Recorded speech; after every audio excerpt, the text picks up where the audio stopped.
დავბრუნდით პირდაპირ ეთერში გრძელდება შუადღე, როგორც უკვე ვთქვით, გადაცემის მეორე ნაწილში ვისაუბრებთ დაცული ტერიტორიების შესახებ. ბატონი ლაშა მოისტრაფიშვილი, ჩვენი სტუმარი, დაცული ტერიტორიების სააგენტოს ხელმძღვანელი, მოგესალმებით ბატონ ლაშა, მოგესალმებით.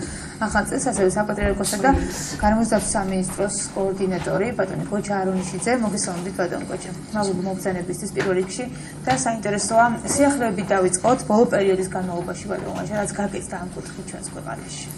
დიდი მადლობა ამ სტუდიაში მობადიებისათვის, ყოველს ვლოცავ ახალ წელს.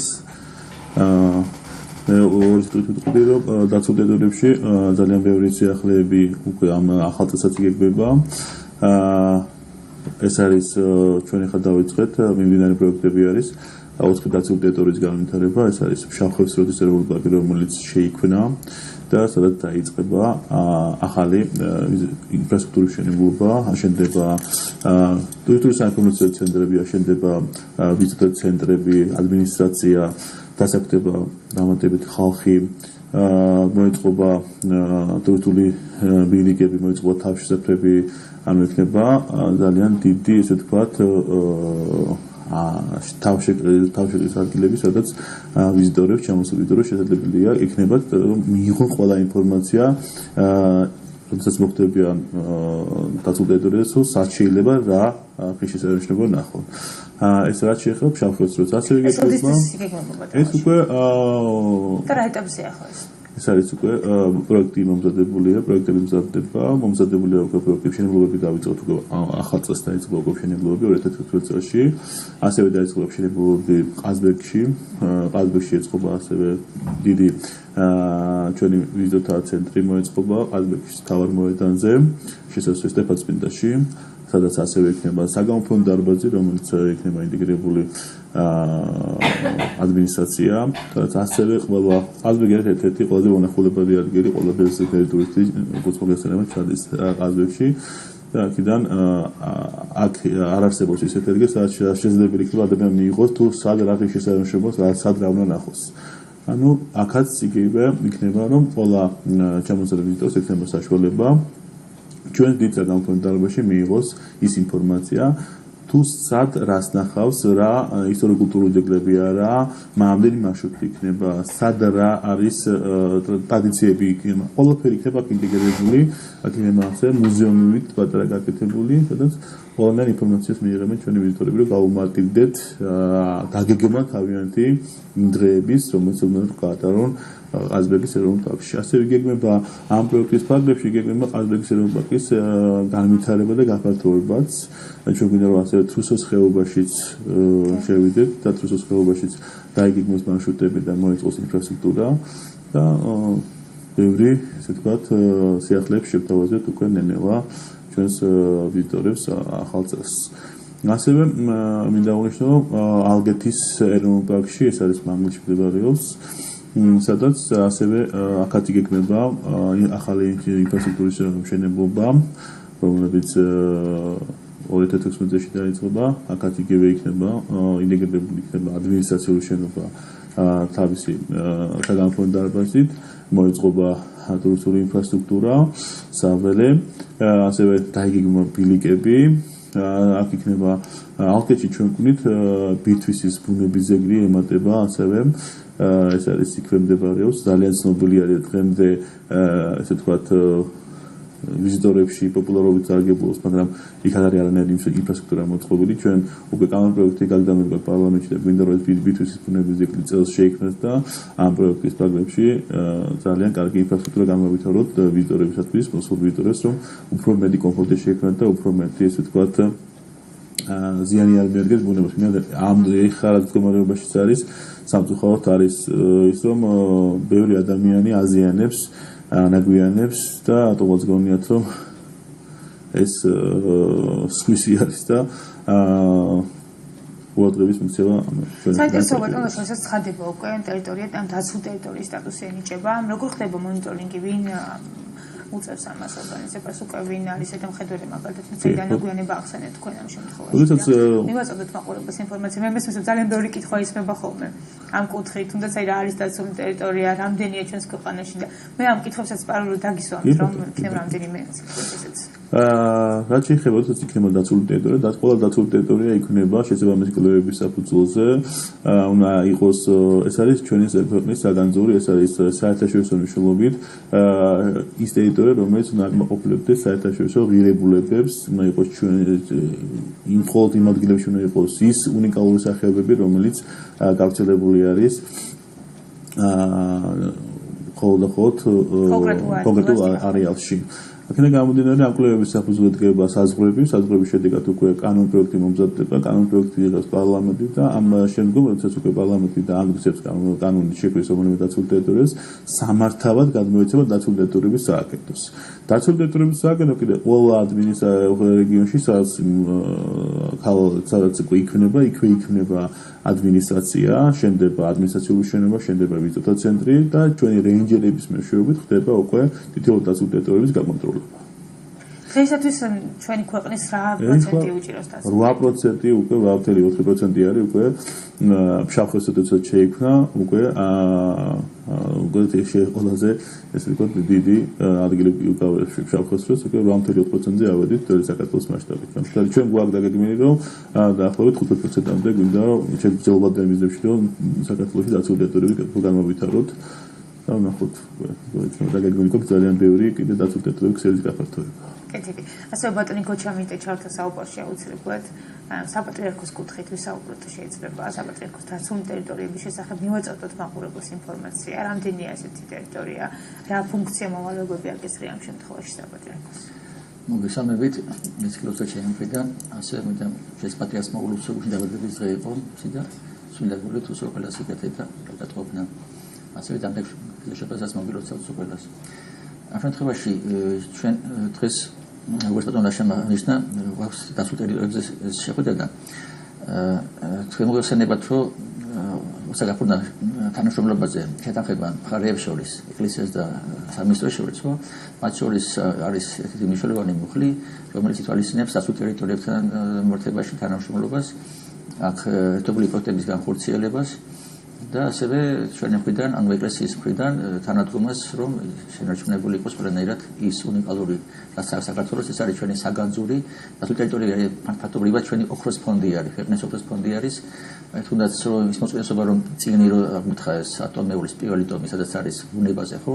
ეს ფაქტობრივად არის დაფუძნებული მნიშვნელოვანად აი დაცული ტერიტორიების მონაცემები არის ასახული მაშინ ის სრუტები ასახული მაშინ ბატონ ალაშან ძალიან ბევრი ინფორმაცია მოგაწოდა მაშინ შექმნილი იყო ეს წიგნი და მადლობას ვეუბნებით მიდიახ დაცული ტერიტორიების სააგენტოს თქვენ მოსენებათ რომ საქართველოს ტერიტორიაზე განფენილი არის ჩვენი წმინდა სალოცავები ხო მათ შორის დღეებში ძალიან ბევრი არის მონასტრები ზოგიერთი მოწყობილი ზოგიერთი ასადგენია ზოგიერთი ნანგრევი არის ზოგიერთი კიდე მოსაწიებელი არის აქ შეეხება ყოველობენ და სულთან მიმართებაში სააგენტო არის ასე ორიენტირებული რომ აღდგეს ის სამართლიანობა რომ შეიძლებაოდეს ახორციელება ლიტურგიის აღდგეს მონასტრული ცხოვრება და ეს წლების განმავლობაში ჩვენ უკვე ამაზე რომ მუშაობთ გადაცემული იყო თავდაპირველად მიჩენია ქვია 20 წლიანი სარგებლობა არის თქვენ ამაზე ჩვენ ვისაუბრიადეთ დაახლოებით იასუსად ესე იგი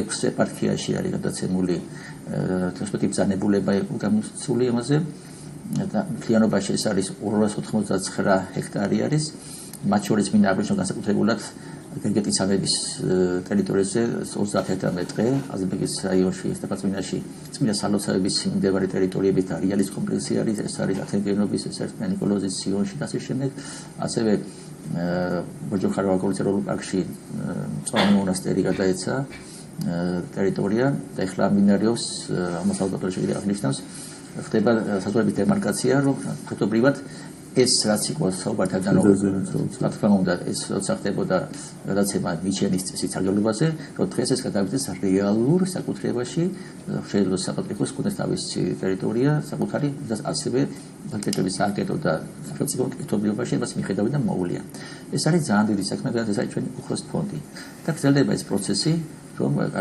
ასევე სხვა ტერიტორიებზე სადაც აღმოჩენილი იქნება ეს სალოცავები სხვა ეპარქიებში, სხვა ნაკრძალებში, სხვა ეროვნულ პარკებში, რომ ეს განხორციელდეს თანამშრომლობა რეალური და გადაეცა საკუთრებაში საქართველოს ეს ტერიტორია. მე დავამატებდი, ანუ ადრეს ამ ხოდოდესაც იყო ძველი დაცული ტერიტორიებში ნაკრძალები, ხოლმე ადრე საბჭოთა კავშირშიც არსებობდა ნაკრძალები. ნაკრძალებში იყო მოხდილი ნაკრძალი არის ის კატეგორია, მინდა მოკლედ გავაკეთო ამის ისა, რომ პირველი სლაგოდეხის ნაკრძალი, როგორც ხო, დიახ, რომ ყოველგვარი ნაკრძალი, ხოლმე საქართველოში არის ხოლმე ნაკრძალი. ნაკრძალი არ არის, ხოლმე გვაქვს 14 ნაკრძალი გვაქვს, მაგრამ ნაკრძალი არის კატეგორია, სადაც ადამიანის შესვლა არ შეიძლება. ანუ ხოლმე საგამართლო მიზნით შესაძლებელი არის ნაკრძალი. ტურები ალბათ ხო? ხო, ანუ ისიც ჩვენი რეინჯერების, ხო, შემეცნებითი ტურები ჩვენი თანამშრომლებთან ერთად გათვალიერება ამ ტერიტორიების და როდესაც ჩვენ დავიწყოთ უკვე ასე ვთქვათ ინვენტარიზაცია ტერიტორიას, სად რამდენი ისტორიულ-კულტურული ძეგლები იყო, სად იყო მონასტრები, ეკლესიები. ამის შედეგად უკვე ჩვენ ბევრ ასე ვთქვათ დაცულ ტერიტორიას შეუცვალეთ სტატუსები, თუნდაც ნაკრძალში არ შეიძლება მოხდულიყო ისეთი ტერიტორიები, სადაც უკვე აი მოქმედი ეკლესია ტაძარებიც იყო ასეთი შესული, სადაც წირვა მიდიოდა, ლოცვები მიდიოდა. ამიტომ ჩვენ ბევრი ტერიტორიები, მაგალითად ზედაზის მონასტერი დაცულ ტერიტორიებში იყო, საგურამოს ნაკრძალში იყო, ადრე არსებობდა საგურამოს ნაკრძალში, საგურამოს ნაკრძალის ტერიტორიაში შემოდიოდა ზედაზის მონასტერი. ამიტომ ჩვენ ახლა როდესაც ჩავატარეთ დემარკაცია, მოხდა საქართველოს მასშტაბით ძალიან ესე ვთქვათ უპრეცედენტო ისა, სახელმწიფო ბიუჯეტიდან გამოიყო დაფინანსება და ჩავატარეთ დემარკაცია. დემარკაცია ნიშნავს საზღვრების დაზუსტებას თუ არის წესი არის რა შეიძლება იყოს დაცულ ტერიტორიის შიგნით არსებობდეს, ხო?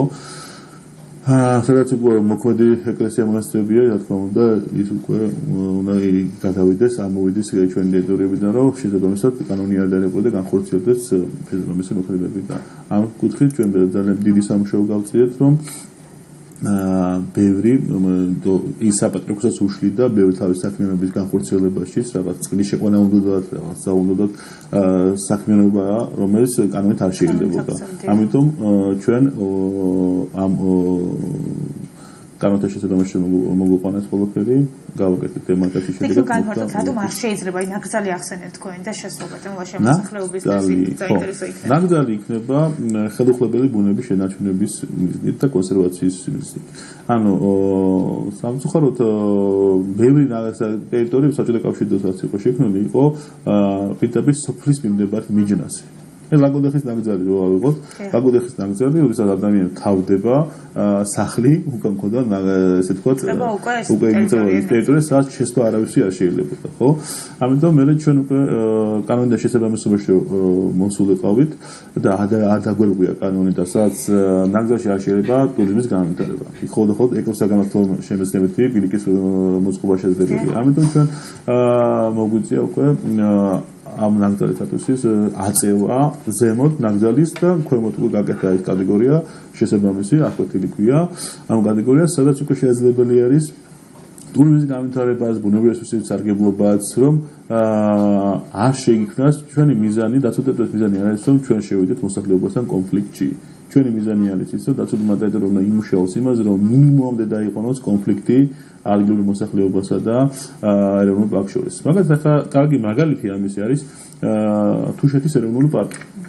თუშეთი, როდესაც შეიქმნა, ის ასასვლელი გზა იყო ხოლმე ვიწრო ბილიკი, რომელსაც 3000 მეტრზე ადიხარ, უღელტეხილი გადაიარო, ეს გზა არის ყველაზე უნიკალური და ეს სამწუხაროდ თუშეთი არ მინახავს. ეს არის იახუტრებელმა BBC-ს აღიარა თუშეთი ყველაზე მონახულება და ესე ექსტრემალურ გზებში და ადგილებში, თუშეთის ეროვნული პარკი, სადაც ყველა რეკომენდაციას უწევი, რომ ყველა თუშეთი უნდა მოინახულოს. და აქედან გამომდინარე, არ არსებობდა არაფერი ინფრასტრუქტურა. თუშეთში ხოლმე ჩვენ დავიწყოთ უკვე იქაც სოფლიო ბანკის მეშვეობით გრანტი დავიწყეთ ინფრასტრუქტურის განვითარებას. ხოდა ერთი სასტუმრო იყო. დღესდღეობით უკვე თუშეთში 45 სასტუმრო და კიდევ ვითარდება და ამ სეზონი არის თუშეთში, როდესაც ვიზიტორები შეუძლია მოინახულონ, ხოლმე 4-5 თვე. და უკვე შემოსავლის წყარო ჩვენ დამხმარე ზონაში ვიძახით და რა საკუთარი შემოსავლის, ანუ დამხმარე ზონაში განავითარეს სასტუმროები, კვების ობიექტები, უკვე საწყობები, მაღაზიები, ადამიანები შემოსავლის წყარო გაუშვდა მოსახლეობას და მილიონ ლარზე მეტი აქვს შემოსავალი მარტო თუშეთის მოსახლეობას სულ რაღაც 4 თვის განმავლობაში. ამიტომ დაცული ტერიტორია არის სოციალური ეკონომიკური ფონის ხელი შემწყობი. ანუ იქ რომ სადაც დაცული ეროვნული პარკი ვითარდება და ვითარდება ინფრასტრუქტურა ტურისტული, მოყვება ადამიანების დასაქმებაც ადამიანების. ანუ ხალხი ვიხდო რომ ვისაც ყავდა სამხედრიანი მანქანები გაყიდეს და იყიდეს ისეთი რაღაცები, ან ჩადეს ის ფული სასწავლო გაანემოდა, ან იყიდა ისეთი მანქანა, რომელიც ემსახურება ვიზიტორებს, ან ცხენები იყიდა ცხენემსახურებს, ანუ შემოსავლის წყაროდ გაიჩინეს და თქვა უკვე ის უკვე თვითონ უშდება იმის განცდა რომ მოუწევს ამ ბუნებას რომ ადამიანები უნდა მივხვდეს რომ ბუნებისგან ღებულობს შემოსავალს. ანუ იმ ლანდშაფტის ანახავად ამოდიან თუშეთში რა სილამაზეს გააჩნიათ თუ ჩვენ თუ იქ მარტო მოჭიდე დღეს არაფერს არ დავახვდეთ ის სილამაზე თუ არ გვექნება და განადგურებული იქნება იქ არავინ არ ამოვა. იქ ამოდის ადამიანი რომ ნახოს ის ხელუხლებელი ბუნება, ის ისტორიული ძეგლები, ის ეკლესია მონასტრები რა თუშეთში არის და ის საინტერესო გარემო და ტრადიცია რაც თუშეთში არის, ხო? ამიტომ ვიზახო ეს ხელს უწყობს დაცული ტერიტორიები ამის განვითარებას. აი მეორე მაგალითს მოვიყვან იმას რომ ხონის რაიონში სოფელი გორდი არის. თუ ხართ ყოფი, სადაც არის ოკაცის კანიონი. ოკაცის კანიონი სულ რაღაც 2014 წელს გაიხსნა, 2015 წელს უკვე სრულყოფილად დაიწყო ფუნქციონირება. სოფელ გორდში მიწას აი ყიდვა რომ მომდევნო ფასი არ ქონდა, აი 5 თეთრი იყო, 10 თეთრი შეიყრებდი. დღესდღეობით როდესაც ჩვენ იქ ინფრასტრუქტურა დამოვიწერეთ ოკაცის კანიონში, მიწის ფასი უკვე ავიდა $25-დან $50. ანუ იქ უკვე მოსახლეობას შემოსავალი დაახლოებით რაც ჩვენ დავთვალეთ 4 თვეში, იქაც სეზონური რა თქმა უნდა არის პიკი სეზონის პიკზე, 4 თვეში, 5 თვეში გქონდა შემოსავალი რაც გითხრეს ახლა 450,000 ლარი. ანუ როდესაც იქ არავინ არ ადიოდა დასასვენებლად. ანუ არ იყო ინფრასტრუქტურა და ანუ არა და სოფელი გორდი სადაც ადამიანების სასახლეც არსებობდა. იქ არის დღე უნიკალური ლამა, სადაც ასთმიანებისთვისაც ძალიან ჰავა არის ისეთი, საკურორტო არის და იქ ამისი ძალიან ბევრი ადრე ცნობილი იყო, ასე თქვა სამკურნალოდ იყო ცნობილი და ჩვენ ხელი შევუწყეთ ამისათვის, რომ ჩვენ გვინდა რომ კიდე ტურისტული ინფრასტრუქტურა განვითარდეს, სასწავლებელი განვითარდეს და კვების ობიექტები განვითარდეს, მაგრამ ამას მე ისე მოყვება, რომ ადამიანებს ადიან აქ მე უკვე არის ნარჩენი ბევრი ნარჩენი რაც გვიქმნის ძალიან დიდ პრობლემას.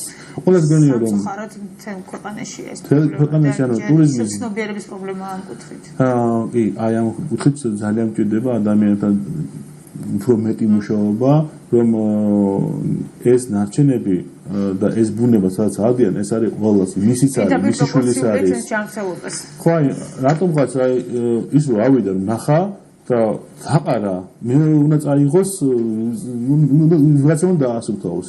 ვიღაცა არის თითო, იმიტომ რომ თავისი არის, ხო არ არის მარტო გარემო დაცვის სამეცნიერო დაცული ტერიტორიების სააგენტოსი, ხო, ეს არის ყველასი, ეს ბუნება და მინდა რომ ყველა ადამიანებმა რომ გაითავისონ რომ დაცული ტერიტორიების ის საგანძური რაც ჩვენ დაგვაჩნია არის ყველასი და ამით უნდა ვიყოთ მიმართული ყველა რომ გაუფრთხილდეთ თავი როგორც საკუთარ სახლში უფრთხილდებიან ყველა თითოეულ ნიბს და თითოეულ ესე ვთქვათ რაც აქ გააჩნიათ სახში ისე რომ გავუფრთხილდეთ. აი გაფრთხილებასთან დაკავშირებით ბატონ გოჩას მინდა ვკითხო, საპატრიარქოს როლი ამ კუთხით და სადაც ეკლესია მონასტრები